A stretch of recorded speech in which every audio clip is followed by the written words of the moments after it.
This question allows us to explore an area of algebra that I do not think is taught very well, especially if you are just learning algebra, which many of you maybe are because you're taking this younger version of the PSAT. But we don't always need to solve for x. Remember, think about what you're given and what you want. In this case, we're told that 3x is equal to 30. And what do you know? We have a 3x in the thing we want. So it's not hard to solve for x. We could just divide both sides by 3.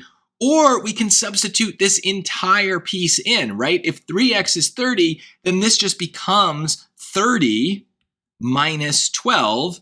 And you can go to your calculator if you want, but 30 minus 10 is 20, minus another 2 is 18. So that's the answer. Now, it's not so bad to do 3x equals 30 and recognize that the x has a multiplication attached. So we undo that by doing its opposite, which is division. And we would get x equals 10. And then 3 times 10 minus 12. We just have to be careful of PEMDAS, right? So 30 minus 12 is still 18.